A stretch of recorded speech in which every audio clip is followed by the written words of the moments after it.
Nous allons prendre nos Bibles dans le livre de Daniel. Daniel, le chapitre 6. Le livre de Daniel, le 6e chapitre du livre de Daniel. Et nous allons lire à partir du verset 1er. Aujourd'hui, nous allons faire une très longue lecture. Donc, je veux que nous suivons. On lit la parole du Seigneur. Daniel, chapitre 6, à partir du verset 1er. Daniel, chapitre 6, à partir du verset 1. Darius trouva bon d'établir sur le royaume 120 satrapes qui devaient être dans tout le royaume. Verset 2. Verset 2. Il mit à leur tête 3 chefs. Darius mit aux têtes du peuple 3 chefs. Continue. Au nom desquels était Daniel. Donc Daniel était parmi les 3 chefs qui ont été choisis par le roi Darius. Continue. Afin que ces satrapes leur rendissent compte et que le roi ne souffrit aucun dommage. Continue. Donc c'est comme si ces 3 personnes étaient les représentants du roi auprès des satrapes. Continue. Verset 3. Verset 3. Daniel surpassait les chefs et les satrapes. Donc les 3 chefs qui étaient nommés, les chefs étaient Daniel. Donc ça veut dire que c'est comme si Daniel était devenu le premier ministre. Après le roi, on trouva Daniel. Amen. Continue. Parce qu'il y avait en lui un esprit supérieur. Parce qu'il avait en lui quoi? Un esprit supérieur. Amen. Parce qu'il avait un esprit supérieur. Parce qu'il avait un esprit qui dominait les autres. Vous savez, j'ai compris que la vie dans laquelle nous sommes, c'est pas parce que tu es intelligent que tu peux dominer les gens. C'est pas parce que tu as une manie de faire que tu peux dominer le monde, ou bien tu peux dominer ta génération, ou bien tu peux dominer tout ce qui t'entoure. Mais c'est parce que tu dois avoir un esprit supérieur. Alléluia. Un esprit, et j'ai compris que c'est par l'esprit qu'on donne à une personne d'avoir une position. Amen. C'est par l'esprit de l'homme qu'on donne à une personne d'avoir une position. Quand on parle de l'esprit, on ne parle pas du Saint-Esprit. Non. Amen. Mais on parle de l'esprit de Dieu qui influence l'esprit de Daniel et qui donne à l'esprit de Daniel d'avoir un esprit supérieur. Est-ce que quelqu'un me comprend? Amen. Donc l'esprit de Daniel avait un esprit qui était supérieur aux autres. Daniel était élevé au-dessus des autres en esprit. Il avait un esprit puissant. Amen. Alléluia.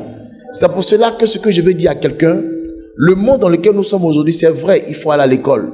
C'est vrai qu'il faut, je ne sais pas, avoir un talent, il faut avoir des dons, il faut avoir toutes ces choses. Mais la chose la plus importante que tu dois avoir, la première des choses à laquelle tu dois penser, c'est d'avoir un esprit supérieur. Tant que ton esprit n'est pas supérieur, il y a des choses que tu ne pourras pas atteindre dans ta vie. Des objectifs que tu ne pourras jamais atteindre. Et c'est ce que Daniel a compris. Et c'est pour cela que Daniel a fait tout son possible pour avoir un esprit supérieur. Et avoir un esprit supérieur, ce n'est pas faire tout ce que les hommes font. Amen. Vous allez voir que lorsque Daniel est venu avec ses compagnons, quand il est arrivé, le roi a demandé qu'on leur donne à manger et qu'ils mangent même les mets du roi, les repas les plus succulents. Et il a dit que Daniel et ses compagnons ont refusé de manger les mets du roi. Alléluia. Et qu'est-ce qu'on a vu après des jours? On a vu que la vie de Daniel et ses amis était plus robuste que les autres. Vous savez, avoir un esprit supérieur est différent d'avoir une mentalité humaine ou de marcher comme les autres marchent. Avoir un esprit supérieur, c'est d'abord marcher en esprit et faire grandir son esprit. La meilleure manière de faire grandir son esprit, c'est que ton esprit reste en contact, certes, avec l'esprit de Dieu, mais dans une discipline bien disposée. Et c'est dans cette méthode que tu pourras avoir un esprit supérieur. Je prophétise en ce matin que quelqu'un ait un esprit supérieur au nom de Jésus. Alléluia. Si tu as un esprit supérieur, tu vas dominer. Alléluia. Vous voyez, il y a des gens qui vont à l'école. Ils vont à l'école, ils ont des grands diplômes. Ils ont des gros diplômes. Ils ont des diplômes impressionnants. Et ils vont même dans des grandes structures où on peut les prendre facilement. Et puis on voit un jeune qui vient, qui a un diplôme souvent inférieur à celui-là. Et les deux sont assis là. Toi, tu as le diplôme le plus excellent. et celui qui a le diplôme le plus passable, tu te dis que non, toi tu es excellent, ils vont te prendre pour laisser celui qui est passable. Pourquoi? Parce que tu as le grand diplôme. Et à ta grande surprise, on te laisse. On prend celui-là qui est passable. Et souvent, tu te poses des questions. Mais pourquoi quand je dépose mes dossiers quelque part, on ne me prend pas? Parce que tu n'as pas un esprit supérieur. S'ils ont choisi Daniel, ce n'est pas parce que Daniel connaissait papier seulement. Mais c'est parce que Daniel avait un esprit supérieur. Parce que quand tu as un esprit supérieur, c'est en esprit que tu vis, c'est en esprit que tu manifestes les choses. Souvenez-vous un peu de Joseph. Joseph dans la prison, comment un prisonnier peut être premier ministre demain, au jour au lendemain? Pourquoi? Parce qu'il avait un esprit supérieur. Quand on parle de quelqu'un qui a un esprit supérieur, ce n'est pas une personne seulement qui marche dans la mentalité ou qui marche physiquement, mais c'est une personne qui a la capacité de pouvoir résoudre les problèmes avec son esprit. Au fait, je vais vous dire quelque chose. Quand on va faire les entretiens là, amen, le gars il a déjà tous tes diplômes. Souvent même on envoie nos diplômes même par, comment dirais-je, je peux dire soit par mail à la société. Ils prennent tes dossiers, ils regardent ton dossier, ils voient que vraiment tu es quelqu'un de bien, ils voient tout. Mais quand tu arrives dans les bureaux, tu es sapé, tu as porté costume, tu t'es bien coiffé, en tout cas tu t'es même bien. Tu arrives, tu es éloquent, tu parles. Le gars t'écoute. Et puis quand il finit de t'écouter, tu dis, ok, on va vous appeler. Tu vas 1 jour, 2 jours, 1 semaine, 3 semaines, on ne t'appelle pas. Tu dis, mais j'ai pensé qu'ils allaient me prendre. Tu n'as pas un esprit supérieur. Regardez aujourd'hui, je vais vous montrer quelque chose. Ceux qui doivent gouverner le monde doivent être ceux qui ont un esprit supérieur. C'est pour cela que vous allez voir que celui qui a l'esprit supérieur domine le monde. Il a la capacité de dominer les poissons, de dominer la nature, de dominer même l'argent, de dominer tout. Vous savez, quand tu es un enfant de Dieu, que tu as un esprit supérieur, partout où tu pars, la première des choses qui se manifeste, c'est la lumière. Quand tu arrives quelque part net, on sent que tu as un esprit supérieur. On dit waouh, on te salue, c'est un bon gars. C'est pour cela que nous devons prier pour avoir un esprit supérieur. Les enfants de Dieu, comme je vous dis, notre problème là, c'est qu'on est devenus des chrétiens religieux pratiquants. Mais on n'est pas des chrétiens spirituels pratiquants. C'est ce qui fait qu'aujourd'hui la vie nous domine. Le monde nous domine, le monde nous assujettit. On est là, oh non Jésus, Seigneur va faire. Dieu. La Bible dit depuis le temps de Jean-Baptiste jusqu'à maintenant, le royaume des cieux est forcé. Ce sont les violents qui s'en emparent. Quand on parle du royaume des cieux, vous pensez que c'est où? C'est le spirituel. On est tous dans nos affaires. Je dis, il y a des gens qui rendent Jésus petit.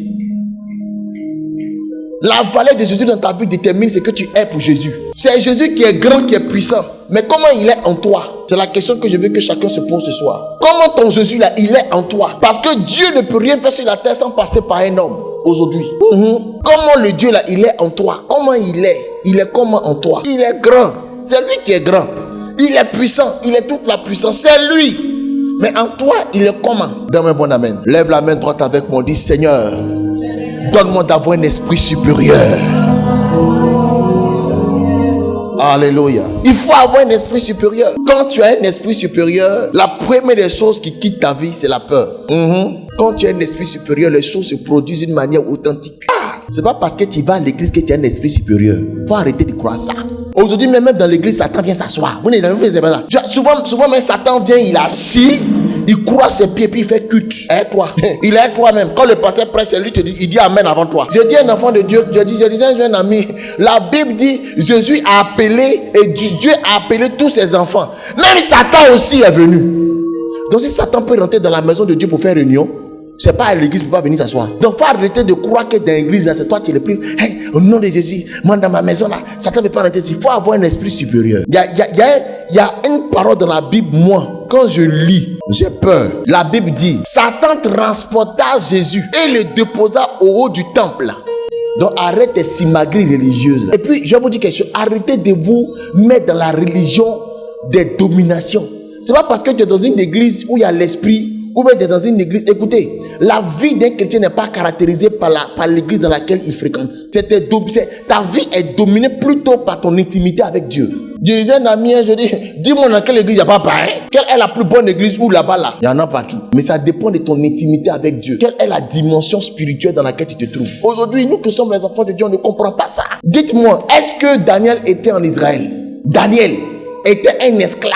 Il était en Israël, il a été déporté comme un prisonnier dans un pays étranger où il est arrivé à Babylone. Il est arrivé là, boum. Et puis de là, la Bible dit, il eut un esprit supérieur que tout le monde. Le fait d'avoir un esprit supérieur n'est pas conditionné par la condition dans laquelle tu te trouves. C'est pas parce que tu es peut-être, je sais pas quoi. Non. Il faut avoir un esprit supérieur. Dieu veut que tu aies un esprit supérieur. Alléluia. Laissez, je vais vous montrer comment avoir un esprit supérieur. Ne vous inquiétez pas. Donnez un bon amen. Comment avoir un esprit supérieur? Continue. Daniel surpassait les chefs et les satrapes parce qu'il y avait en lui un esprit supérieur. Et le roi pensait à l'établir sur tout le royaume. Verset 4. Qu'est-ce qui arrive quand tu as un esprit supérieur? Continue.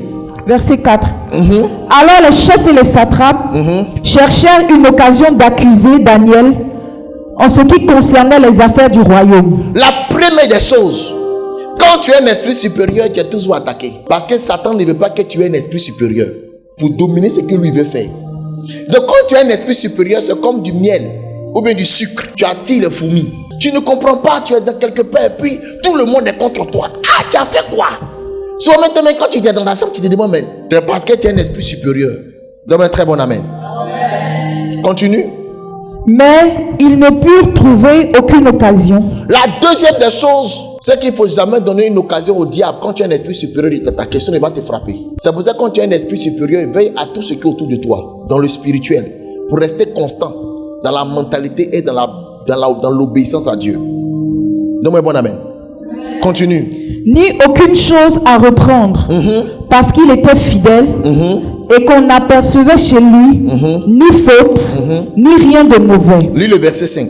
Verset 5. Et ces hommes dirent, nous ne trouverons aucune occasion contre ce Daniel, à moins que nous n'en trouvions une dans la loi de son Dieu. Voici le problème qui fera que tu auras toujours la victoire sur Satan. Quand tu as un esprit supérieur, qu'on ne trouve rien autour de toi là, la seule chose qu'on peut attaquer, c'est la relation qui existe entre toi et Dieu. Or, vous savez, quand les gens t'attaquent, Dieu te donne la force de pouvoir vaincre le diable. Mais quand le diable veut s'opposer entre toi et Dieu, c'est Dieu même qui se charge de lui. C'est pour cela que chaque fois que tu veilleras chez toi, afin que la condition dans laquelle tu es, tu ne donnes pas accès, que le diable n'ait pas accès à ta vie, le diable n'ait pas accès à toi, et que tu marches, tu es dans le spirituel, tu essaies de tout gérer, tu essaies de tout mettre en ordre. Quand le diable cherche maintenant, la seule chose qu'il veut chercher à faire, c'est de détruire ta relation entre toi et Dieu. Or, c'est là il y a le piège. S'il a essayé, quelque chose va lui arriver. Continue. Verset 6. Verset 6. Puis ses chefs et ses satrapes. Lis le verset 7. Le verset 7. Tous les chefs du royaume, les intendants, les satrapes, les conseillers. Ça veut dire tous ceux qui étaient en bas de Joseph. Parce que Joseph était vu comme premier ministre. Qu'est-ce qu'ils ont fait? Continue. Et les gouverneurs. Le gouverneur. Sont d'avis qu'il soit publié un édit royal. Donc ils disent qu'on va publier quelque chose. Continue. Avec une défense sévère. Avec une défense sévère. Portant que. Quiconque. Dans l'espace de 30 jours. Dans l'espace d'1 mois. Adressera des prières. Donc quelqu'un qui va prier, pour dire il va prier. À quelque Dieu. Ou à quelque homme. Excepté à toi. Ô roi. Sera jeté dans la fosse au lion. Donc ils sont allés voir le roi pour dire roi. Parce qu'ils savaient qu'ils n'ont rien trouvé sur Daniel pour le condamner. Mais qu'est-ce qu'ils ont dit? Ils disent bon, Daniel, bonne arrivée. Donc ils disent comme on n'a rien trouvé chez Daniel, qu'est-ce qu'on va faire? Ce qu'on va faire là, on va aller dire au roi la seule chose par laquelle on peut passer pour l'atteindre, c'est qu'il prie chaque jour, 3 fois par jour. Il prie matin, midi et soir. Donc on va aller dire au roi que pendant 1 mois, que personne n'adresse une prière à son Dieu. Or ils savent que Daniel ne peut pas faire 1 jour sans prier. Donc celui qui a un esprit supérieur, sa force se trouve dans la prière. Celui qui a un esprit supérieur, ou celui qui veut avoir un esprit supérieur, sa force se trouve dans la prière. Même pas le fait d'aller prier seulement, mais le fait de faire de la prière un quotidien. D'être toujours dans la prière, en présence de Dieu. Et il savait que c'est ce qui faisait que, comment il s'appelle, Daniel était fort, il avait un esprit supérieur. Donc ils disent, allons attaquer le lieu où allons attaquer la chose qui fait de lui un homme supérieur. Donc allons contre lui. Ils se sont levés, ils sont allés voir le roi. Il dit, roi, que personne ne prie pendant 1 mois. Or, ils savent que Daniel ne peut pas faire ça. Donc celui qui a un esprit supérieur, il y a des choses, pas parce qu'il a envie de faire, mais ça fait partie de lui. Quand il se détache, il sent que ça ne va pas. La prière. Dis à quelqu'un la prière.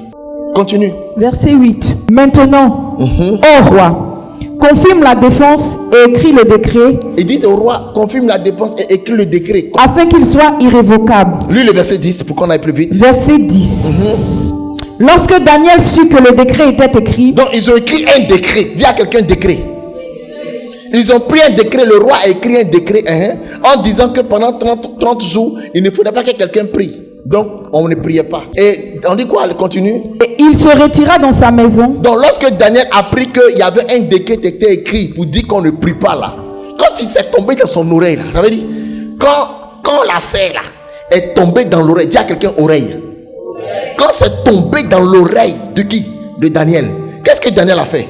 Il se retira dans sa maison. Daniel s'est retiré dans sa maison. Où les fenêtres de la chambre.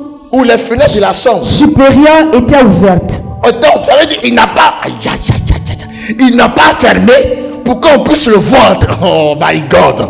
Pour qu'on puisse le voir en train de prier. Il n'a pas fermé les fenêtres de sa chambre. Il est allé. Puis qu'est-ce qu'il a fait?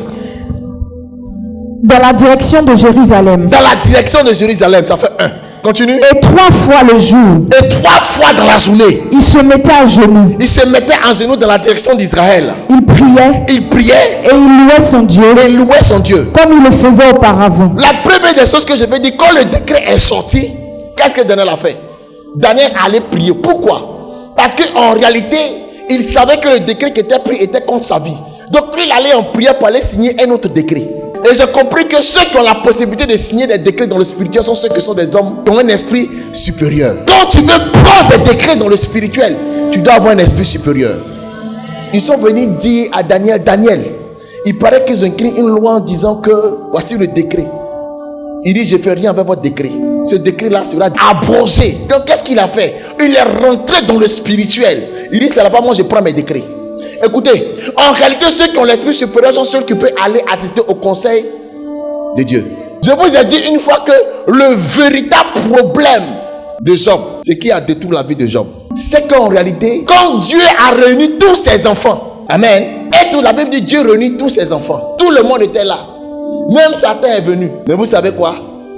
Job était absent. Job n'était pas présent dans le royaume des cieux. Il ne devait pas aller physiquement, mais il devait aller en esprit. Est-ce que quelqu'un me comprend? Amen.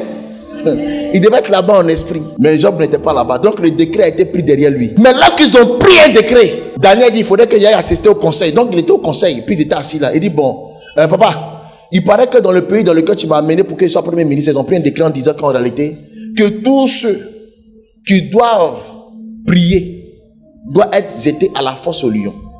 Écoutez, vous savez pourquoi les lions n'ont pas mangé Daniel? Les lions n'ont pas mangé Daniel parce qu'en réalité, la loi ne le concernait pas. La loi ne concernait pas Daniel parce que la loi a été abrogée. Elle n'existe plus. La loi dit, lion te mange quand tu pries. Mais la loi n'existe plus. Lion va le manger pourquoi?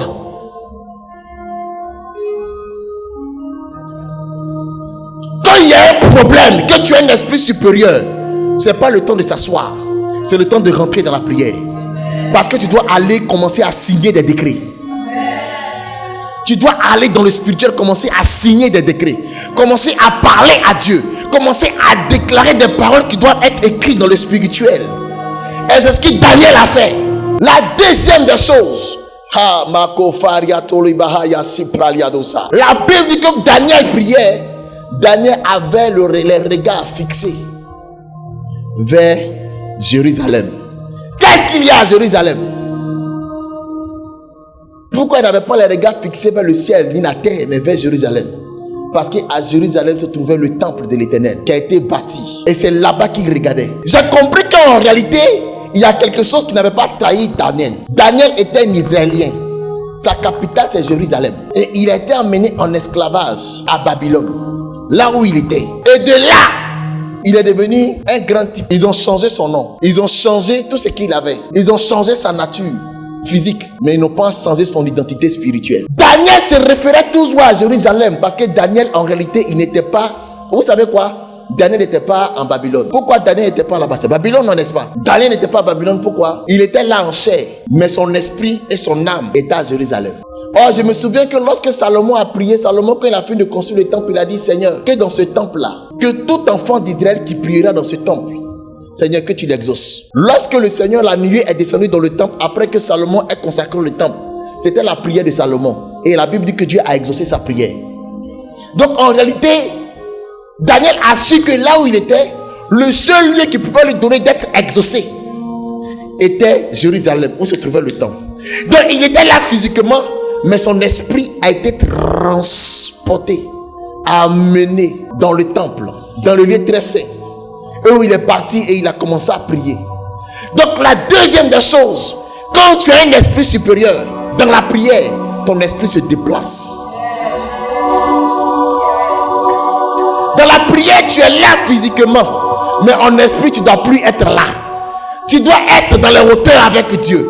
Tu dois être en connexion avec le Seigneur. Tu dois être dans une condition de connexion avec Dieu. Mais quand nous on prie, on est là, on dit prier pour avoir un esprit supérieur. C'est que mon esprit est devenu supérieur.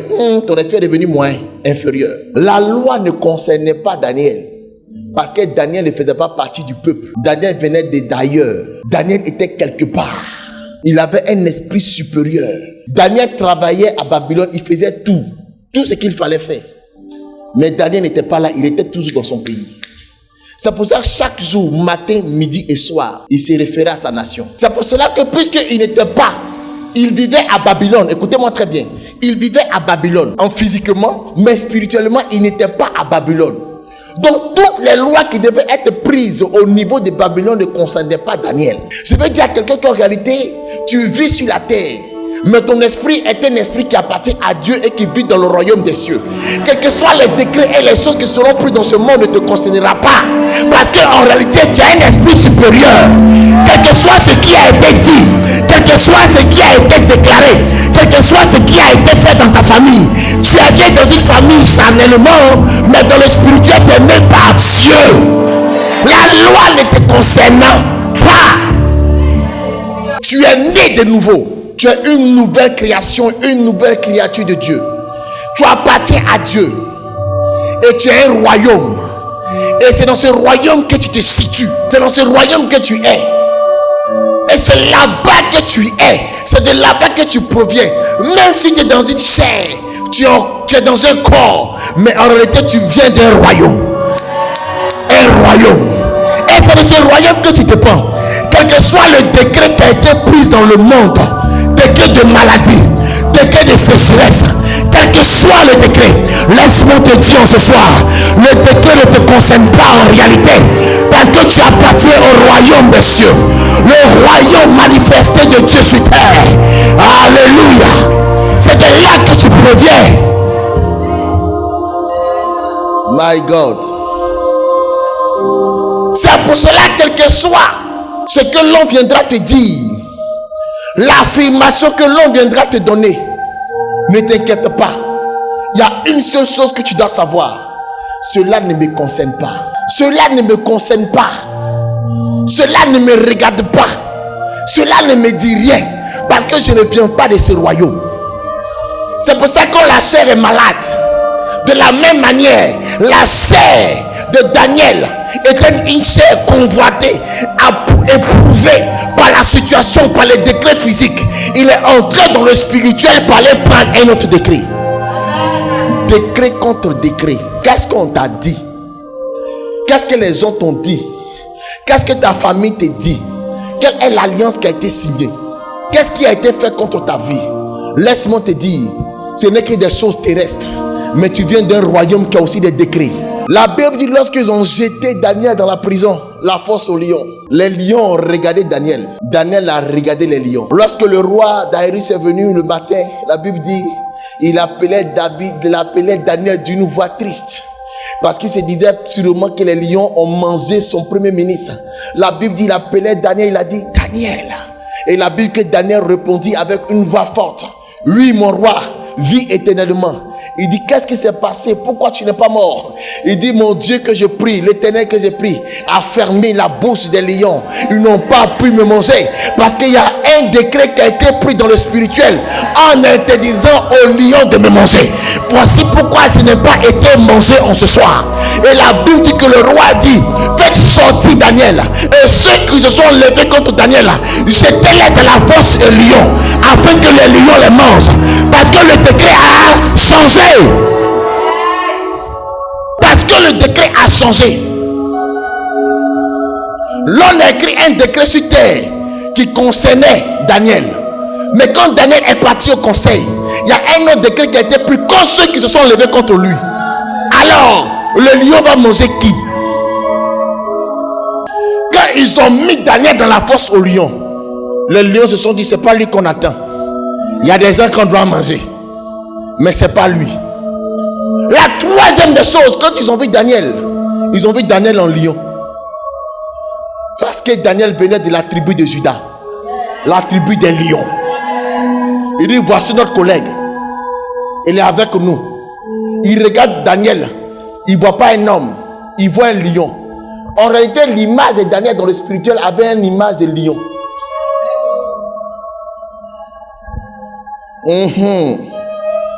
Quand Daniel est sorti, ils ont mis les autres là. Qu'ils les ont vus? Ils les ont vus en agneau. Brebis. On va les manger. J'ai pas entendu un amen. Dans la fosse au lion, le roi dit, Daniel, il dit, ils m'ont pas mangé. Le roi dit, je prends un décret à compter d'aujourd'hui que l'on sache que le Dieu de Daniel, Ayabraso Payata, le Dieu de Daniel est un Dieu qui est puissant. Aujourd'hui, c'est ce que Dieu attend de toi. Dieu veut que tu prouves qui tu es dans le monde dans lequel nous sommes. C'est pour ça que je vous dis toujours, quand les gens se lèvent contre toi, quand l'ennemi se lève contre toi, c'est le temps de prouver à l'ennemi que tu as un Dieu qui est puissant, qui est capable de détruire toute œuvre maléfique qui est lancée contre ta vie. Et rentre donc en prière et aie un esprit supérieur et reviens dans le combat. Tu auras la victoire sûrement. Je veux avoir un esprit supérieur. Je veux être un homme surnaturel, un esprit supérieur. Ce soir, je vois des gens qui auront un esprit supérieur. Parce que lorsque l'esprit va te saisir, tu ne seras plus la même personne à compter d'aujourd'hui. L'esprit te soulèvera et te donnera d'avoir un autre esprit, mais un esprit supérieur, afin que tes adversaires tombent, quelles que soient les circonstances, quels que soient les problèmes, quelles que soient les situations. Tu verras que Dieu t'appellera à un conseil, et quand tu iras, il y a un décret qui sera pris pour ta vie et contre tes ennemis. C'est pour ça que la parole de Dieu déclare que avec Dieu nous ferons des exploits, mais lui, il écrasera nos ennemis. Oh, je veux ce soir que nous ayons un esprit supérieur. Je prophétise que ton esprit change en ce soir, que tu rentres dans une mentalité parfaite, une mentalité puissante. Je déclare, je prophétise que tu sois le Daniel ou la Danielle de ta génération. Que de par ta vie, les gens rendent témoignage de la puissance et de la manifestation de Dieu. Quelle que soit la famille dans laquelle tu te trouves, si l'on a déclaré de toi que tu es fini, laisse-moi te dire que tu n'es pas encore fini. S'il y a un décret qui a été pris dans ta famille, laisse-moi te dire que ce décret ne te concerne pas. Tu amèneras le relèvement et la résurrection de ta famille. Parce que tu seras une Daniel pour ta famille. Tu seras quelqu'un qui apportera réellement le succès dans ta famille. Quel que soit ce qui a été déclaré, quel que soit ce qui a été dit, je prophétise ce soir. Et je te cache sur la vie de quelqu'un. Je te cache sur la vie de 25 personnes. Que vous ne serez plus la même personne. Au nom de Jésus-Christ de Nazareth, ta vie changera. Ta vie sera transformée. Ta vie changera. Ta vie sera transformée. Partout où tu iras, on verra la gloire et la manifestation de Dieu. Tu seras là le Daniel. Tu seras la Daniel de ta famille. Daniel de ta génération. Daniel de ton environnement. Daniel de ton pays. Daniel de ta contrée. Partout où tu iras, tu seras Daniel. Oh Babo Shakayataba. Tu auras un esprit supérieur. Tu auras un esprit supérieur. Que les gens te verront, ils ne te reconnaîtront plus à compter d'aujourd'hui. Ils diront, c'est avec cette personne que j'ai marché pendant des années. Mais qu'est-ce qui s'est passé? Quand les gens ont revu Daniel, ils ont vu Daniel sortir de la fosse au lion. Mais qui est devenu Daniel? Daniel est devenu un lion en moins d'un jour. Je prophétise et je proclame que les gens qui viennent, je déclare un témoignage vivant pour que tu sois un Daniel de ta génération, un lion de ta génération. Partout où tu iras, les gens parleront, diront le témoignage de ce que tu verras se manifester. Je dis, tu manifesteras ces choses au nom de Jésus. Ah! Fais de moi un Daniel, Seigneur. Seigneur, la maladie s'est levée contre moi. Fais de moi un Daniel. L'échec s'est levé contre moi, Père. Fais de moi un Daniel. Hey! La misère s'est levée contre ma famille. Fais de moi un Daniel. La malédiction a frappé ma famille. Fais de moi un Daniel, Seigneur. Oh, Kaboshaya. Je veux être un Daniel, Père, pour ma génération. Un Daniel pour ma contrée. Mon pays pleure, Seigneur. Les douleurs de l'enfantement, Jésus, fais de moi un Daniel. Les malades, les hommes meurent chaque jour, à chaque instant, Seigneur. Oh Dieu, fais de moi un Daniel.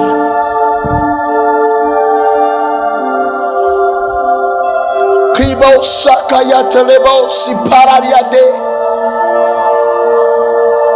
Fais de moi un Daniel, Seigneur. Que la vie de Daniel me caractérise. Oh Jésus. Que je sois un Daniel pour ma famille. Que je sois un Daniel pour ma nation. Que je sois un Daniel, Seigneur, dans ma famille.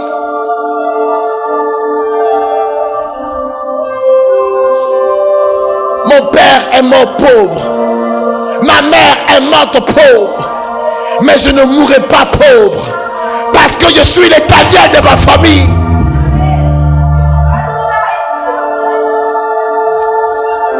Les gens m'ont rejeté. Les gens m'ont abandonné. Seigneur, fais de moi un Daniel. Que j'ai un esprit supérieur.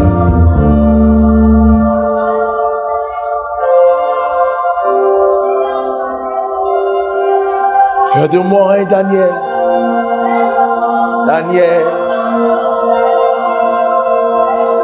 Fais de moi un Daniel.